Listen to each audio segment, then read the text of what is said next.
Corner solution. Spencer's indifference curves in figure 3.9 are flatter than Lisa's in figure 3.8.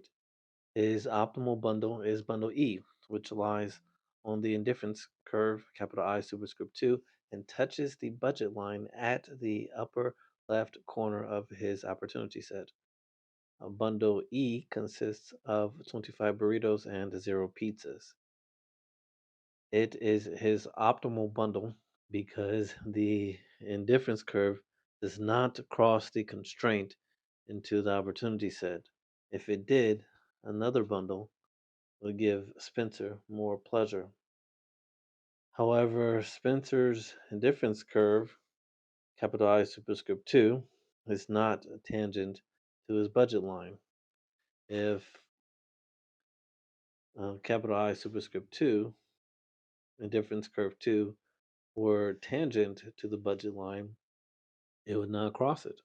However, capital I superscript 2 would cross the budget line if both the indifference curve and the budget line were continued into the negative pizza region on the diagram on the other side of the vertical burrito axis.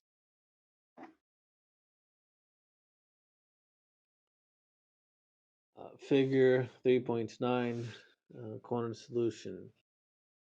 Spencer's indifference curves are flatter than Lisa's indifference curves in figure 3.6.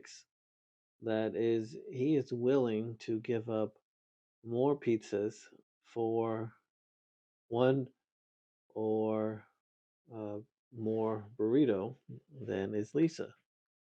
Spencer's optimal bundle occurs at a corner of the opportunity set at bundle E, 25 burritos and 0 pizzas. In the graph, we have Q sub 2 and Q sub 1 on each of the axes, vertical for the Q sub 2 burritos per semester, and horizontal Q sub 1 burritos per pizzas per semester. Continuing with the text, in Spencer's view, the relative price of pizza is too high, so he buys only burritos, a corner solution. At E, the extra utility from the last dollar spent on burritos, capital U sub 2 over P sub 2 exceeds the extra utility from the last dollar spent on pizza, capital U superscript 1 over capital U uh, over capital P, excuse me, capital U subscript 1 over P sub 1.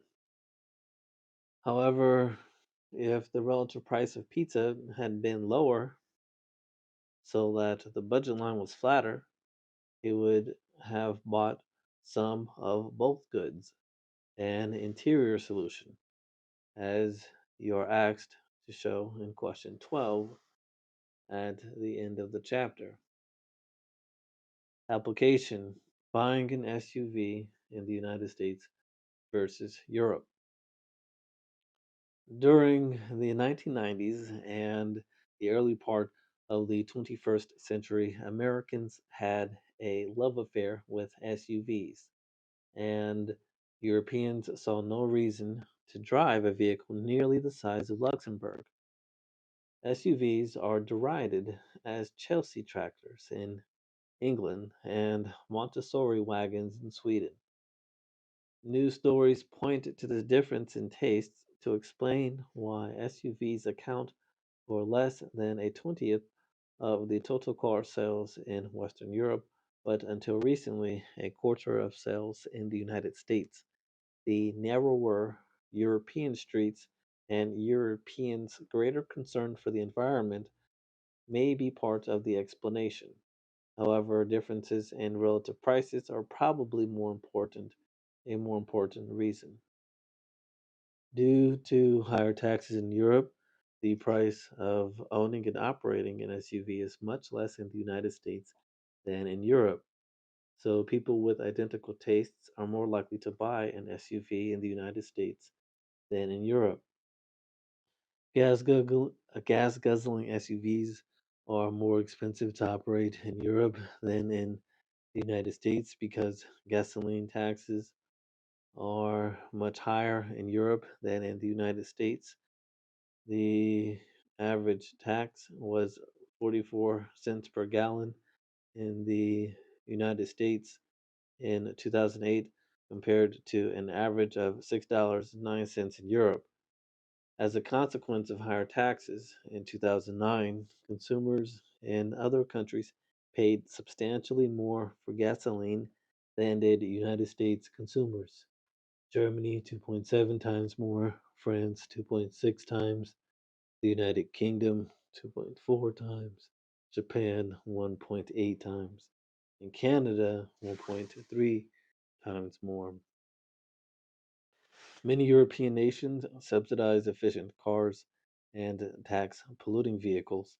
In the Netherlands, a subsidy of up to $6,000, €6,000 is available to purchasers of a new hybrid. France and Great Britain use a green tax system that divides cars into five categories based on the amount of carbon dioxide they produce. Consumers buying an ultra small efficient vehicle receive a rebate of up to €1,000, about $1,400. However, if they opt for a gas guzzling Toyota Land Cruiser or other SUV, they're hit with a tax as high as €2,600. However, if they opt for a gas guzzling Toyota Land Cruiser or other SUV, they're hit with a tax as high as €2,600. The annual tax on cars also is weighted by a vehicle's size and the amount of pollution it produces. Moreover, the mayors of Paris and London have threatened to ban SUVs from their cities. London's mayor slammed SUV drivers as complete idiots and in 2008 increased the daily congestion fee for the privilege of driving an SUV around the city center to £25 per day, while more fuel efficient cars such as the Toyota Prius travel free. In contrast, the United States government subsidizes SUV purchases. Under the 2003 Tax Act, people who used a vehicle that weighs more than 6,000 pounds, such as the biggest, baddest SUVs and Hummers, for their businesses at least 50% of the time they could deduct the purchase price up to $100,000 from their taxes. They could get a state tax deduction too. This provision of the 2003 Tax Act was intended to help self employed ranchers, farmers, and contractors purchase a heavy pickup truck or van necessary for their businesses. But the tax loophole was quickly exploited by urban cowboys who wanted to drive massive vehicles. When this bizarre boondoggle, boondoggle was reduced from $100,000 to $25,000 in October 2004. And as the price of gas rose, sales plummeted for many brands of SUVs and behemoths such as Hummers. Sales of SUVs fell significantly in 2005 and 2006, but picked up slightly in 2007 before tanking in 2008 when gas prices shot up and the recession struck. In 2009, General Motors announced a going out of business sale of Hummers. Boston Globe concluded that this drop in relative SUV sales proved that U.S. consumers' tastes are changing again. A more plausible alternative explanation is that the drop was due to increases in the relative costs of owning and operating SUVs.